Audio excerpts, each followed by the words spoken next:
Hello everyone, this is Persephone. I have been in a non-stop pity party for one the last weeks and it's time to stop my bullshit. And I have to thank a new person who joined my OnlyFans for that. He told me something that reminded me why I started being online in the first place. And he said, I want to thank you because you are the first person who said that it's okay to be yourself and it's okay to be beta or to not try to conform to the very rigid standards about masculinity in general. And I realized that there are a lot of people who don't understand how I came to those conclusions and how I have started to embrace who I am and to not try to change it. And it wasn't an easy path. So I want to share the process with you, what happened to me that led me to being here. And I hope that this is going to help someone. It's not just me saying, oh my God, wow, I'm awesome. I embrace being the oldest from the basement. Not at all. The first thing that you have to know about me, if you don't know already, is that I was diagnosed with Asperger syndrome at 1 year old, and I was a pretty extreme case. I know we're not supposed to say Asperger syndrome anymore, but I like that terminology and I'm going to continue using it. So, when I was growing up in a very, very patriarchal Eastern European culture, you're supposed to think a very specific way, behave a very specific way, and even among those toxic families, my narcissistic family was on the extremes, because if other women were supposed to be feminine, the women in our family were supposed to be even more feminine. If other women were supposed to do quote unquote acceptable jobs like teacher or nurse, our family and our women had to excel at that, and so on. So I was standing out even more than I would in a more normal family, and they honestly wasted thousands of dollars trying to normalize me. My mother would repeat hundreds of times every day that you are ugly, you're fat, no one will ever marry you, you're worthless, you're stupid, you're a freak. And that was like, imagine this background noise. If you are by the seashore and you hear the waves, you would hear her complaining and insulting me, to the point that after some time I just couldn't pay attention anymore. And they would, for example, they would send me to therapy to learn social skills, because there is this huge stereotype that if we are autistic, we must be like stupid socially, we have very low EQ, which I don't think applies to everyone. But anyway, I was understanding what the psychiatrists were saying in therapy, but there is one problem that no one could have thought before we started. That I understood why I need to say hi to a person and talk about the weather or ask them how are they or something like that, but I didn't have any pleasure in it. That was a very devastating blow for my father, because he was thinking that if a professional talks to me, or many professionals in my case, and explain to me that, hey, this is chit chat, we're supposed to do it to be well integrated members in society, I still didn't want to do it. It was still very unpleasant for me, it upset me, and we had constant fighting because I was trying to avoid social situations with legit stupid people. Another thing that did not help, and I'm going to make this video like a turbo artist today, I'm not going to have facial expression that I don't want to have, and I'm not going to sugarcoat things. Most people around me are low IQ. By low, I mean between 90 and 100. So they don't have a single original thought in their head, and they don't have a single proactive action in their schedule for their future. By proactive, I mean thinking, who am I? Where do I want to go? What do I want to do?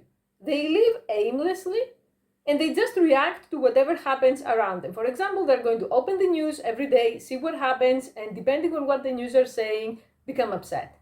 And if you tell them, for example, that statistically we live in the most abundant era in human history, they're not going to believe you. This is actually true. I know many people find it weird because the news focus on negativity, because negativity sells. But compared to the past, we have been rapidly reducing both disease and poverty as a species. So it's not all as horrible. Or my personal favorite, the women being obsessed with celebrity culture, at least the women that I know, and start saying what Jennifer Lopez is wearing and what eyelashes is he having and other things, that I would much rather give you a gun and ask you to shoot me in the head than participate for more than, 2 minutes. So all of that was horrible, and the older I became, the worse the pressure started to be, because people were sensing in my family that the their efforts are failing, that we're spending so much money, we're trying to help this person be normal, and she's not normal. And I was the type of person that's why some people call me psychopathic, and honestly, I don't know if I am, but I didn't have shame or guilt over who I was.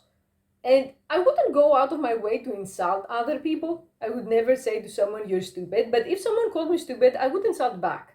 Unfortunately, I was not what most people would say the better person, or the person who wouldn't do tit for tat. Not always, but sometimes I would. Like, for example, when my mother would insult me about something and then she couldn't understand something in math, and then she would say I'm stupid, I would say, well, I'm the one who's stupid, but you're the one who can solve this. And if you're saying, why wouldn't your mother understand something in math? After I went to college, my mother also went back to college because she couldn't stand me having attention in anything. So your kid going to college is pretty normal, but your former teen mom going to college to quote unquote reclaim her life is very heroic, inspirational stories. So she would say to people, oh, we're both going to college, and immediately the attention would be on her. People would start asking questions and say that, how did you do it? How do you have time to balance a full-time job and college? Wow, you're so brave. I wish I could do that too.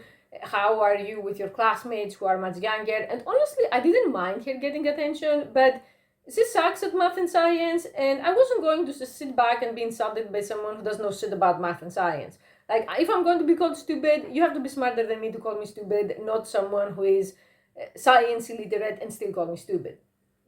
So this led me into a path of trying to put my bias aside and examine things with logic, like with a critical eye, that, okay, we have this stereotype. Does it make any sense that if I'm not interested in what these women are interested in, does that harm anyone, first of all? No. Does that harm me? No. Having a different interest, even if it's some autistic, creepy, weird interest, it's not essentially harmful to anyone. It's neutral. So why should I keep following what these people say and essentially torture myself and waste my time doing things that they don't serve me? I made a video saying that human relationships don't have permanence, so placing them as a priority is just going to destroy your life. And I was tired of chasing human relationships because I was told that this is what I'm supposed to chase. For example, right now I'm absolutely no contact with my mother for over a year. She hasn't reached out, and I think if my father passes away unexpectedly, she's never going to reach out. And I'm totally fine with that. I know society tells you that you should be in contact with your mother or with your parents or this and that, unless they're extreme narcissists, which my mother is.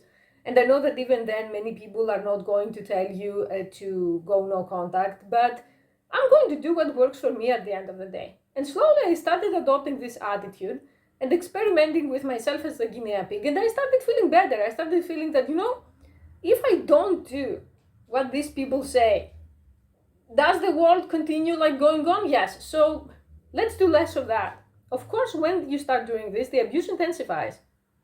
And I remember, I have said that in the past again, that when I was in a civilian job, not in the spicy internet job, there was a time where we were so overworked and overbooked and all of that, that I had a 2-hour window of free time on a Saturday.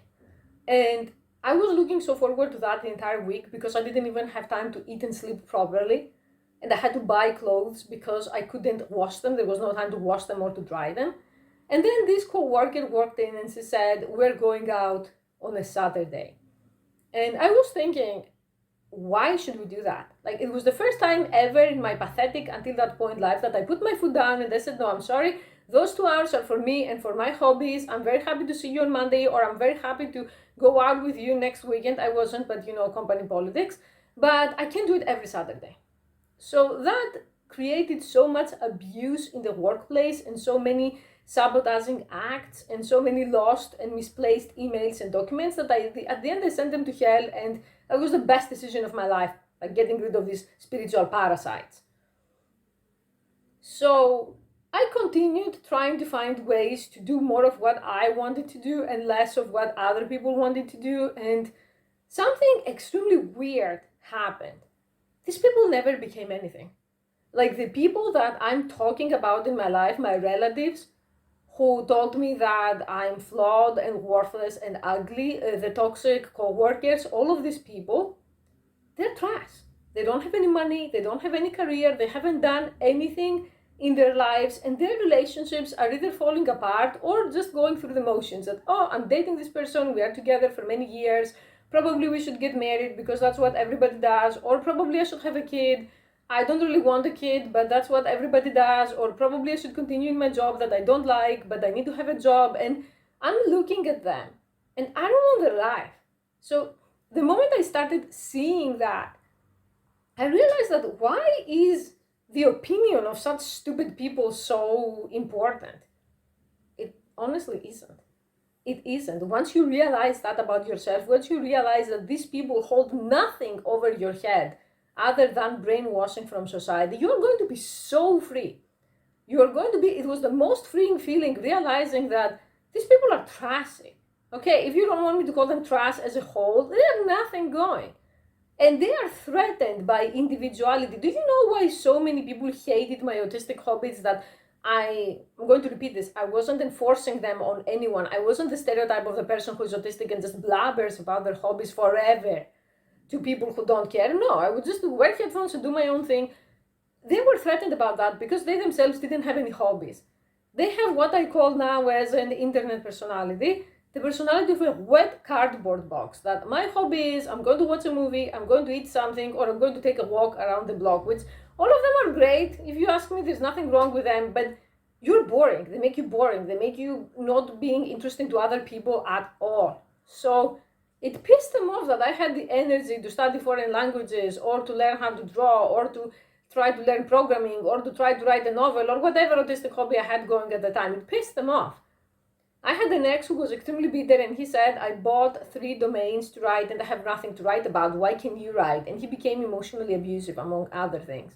Excuse me, but why did you buy them if you don't know what to write about? Waste of money and time. So if you are in this position and you're struggling and you have a bunch of toxic people telling you that everything is wrong about you, just forget that these people are your father, your mother, your relative, your best friend from 10 years ago, or whoever it is, and look at them objectively. Have they achieved anything in their life? Do you want their life? Do they look like they have their shit together? Are they happy with their life most of the time?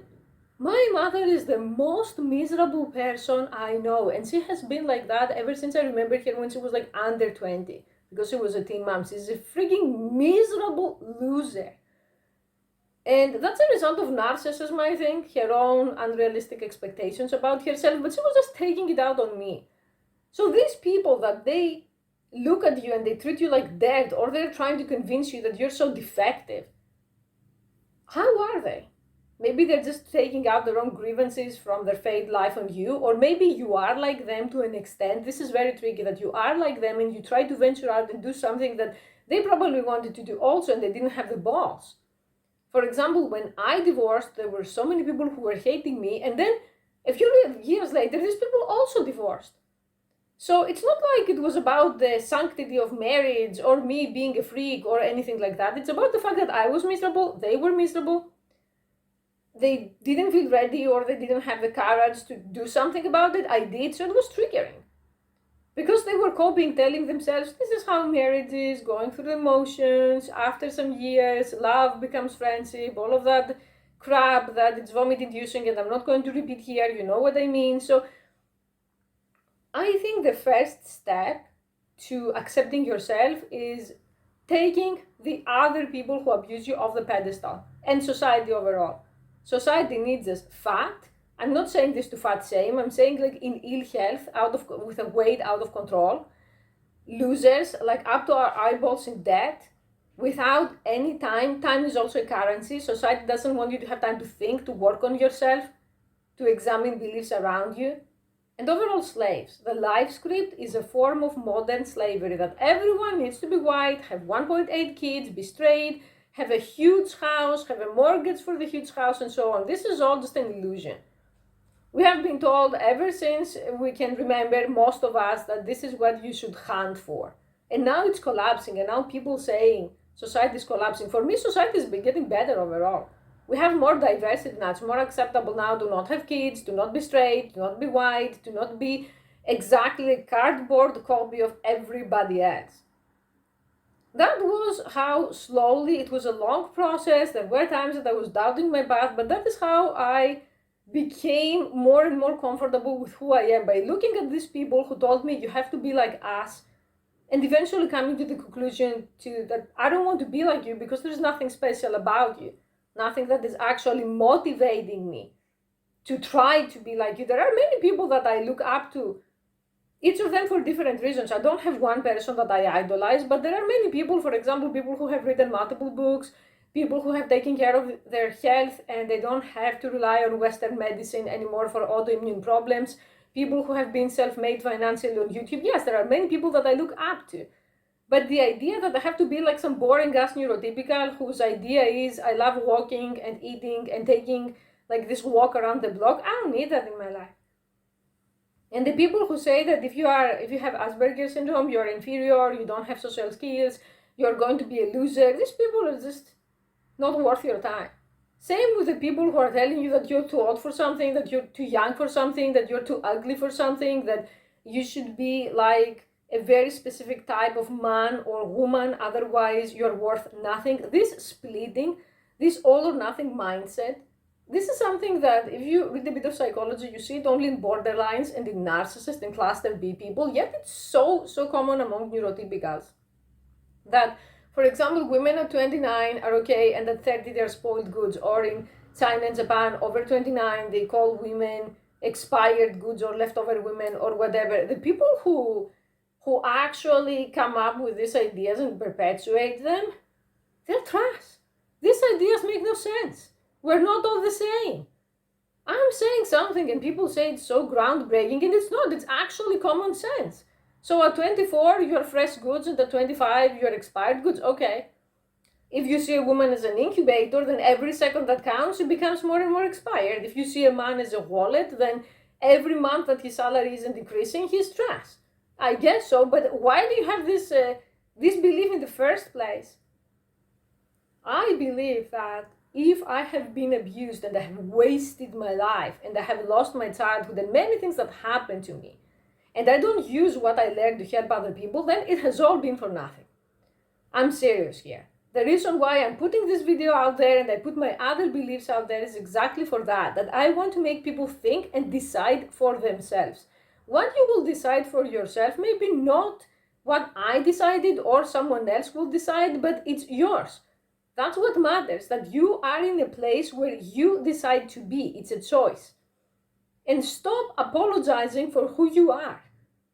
At the end, the super masculine stereotype can be as unrealistic as the women that used to be Victoria's Secret models, that I see Victoria's Secret got disbanded because women got fed up with that, and for a good reason.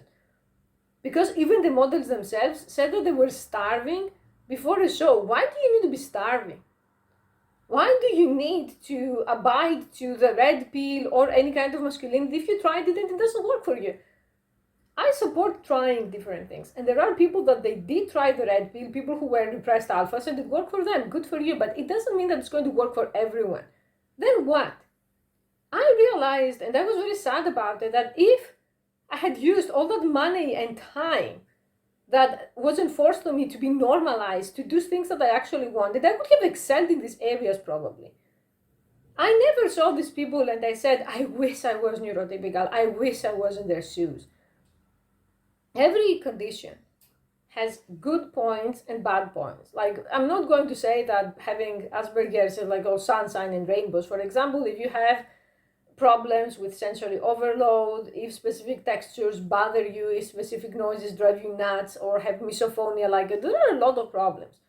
But overall, it's not something that I can live with and be happy about. The people who weren't happy were the people around me that they had a kid to have a built-in friend. There are many people who have kids for who's going to take care of you when you're old, even still that mentality, or I need someone to love me, or I need to have a best friend. When I hear a mother saying my mini-me or my best friend for her kid, I immediately think this mother is a narcissist. Your kid isn't your mini-me, it's an entirely different human, and you have to give them space to develop who they are, something I never had. Or your kid isn't your best friend, you need age-appropriate friends. If you're a grown woman, you need other grown women or men as friends. Your kid is not there to hear about your sex life or about your problems with the kid's father or about your failed dreams that they never manifested because you have a kid or whatever other nonsense.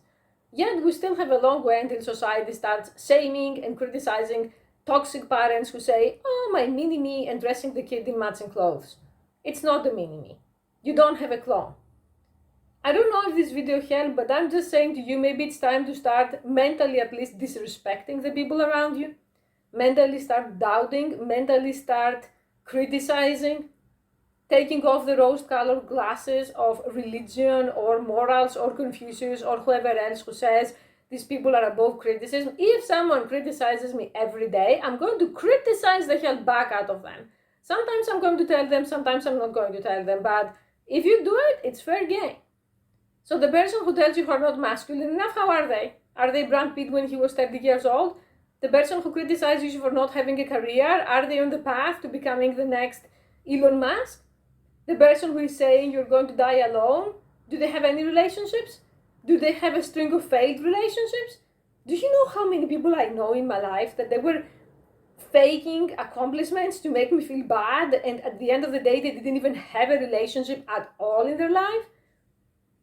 There was some loser a long time ago who told me your track record is a disaster. And I told him at least I have one. Because that person has been living in a dusty attic for God knows how long, doing nothing, hiding behind fake accounts and pretending he's better than everybody else. Yeah, you're not. So if you're struggling with this, if you have someone telling you you're not good enough, I'm going to tell you the same thing I told to the OnlyFans fan. You are good enough. And if you want permission to go and be something that people tell you you shouldn't be, not only have my permission, you have my blessing. Go try what you want, go be who you want, or at least go experiment. You are not here to be the living, breathing summary of other people's fear and bad choices and conformity. You're here for yourself. Each and every one of us comes alone and lives alone. And I don't say this with pessimism, I say this with calmness and with independence. And it has become a lost art, lost wisdom that you are a human being as much as all of them, and you have the same rights as they do. Not more and not less. So if I don't go around telling my mother, hey, it's time you stop being stupid and it's time you pick up some math, let me tutor you, I don't have the right to say this to her. She also doesn't have the right to tell me you're stupid because you don't care about the who wore it better section in the magazines or online. This is something that is always going to bother me, considered some sort of weird trauma, that they would show me two women with the same dress and they would ask me who wore it better. What kind of question is that? First of all, oh my God, who the fuck cares? Second, what does who wore it better even mean? There are two women wearing the same dress. Third, I don't care. And then people would say me and say, you're not feminine, you're a freak, you'll never get married. Yeah, if I have to believe this crap to get married, I don't have to get married. Also, I was married twice, it failed. Maybe I shouldn't have been married in the first place. Okay, this video is getting out of hand. I hope my point went across.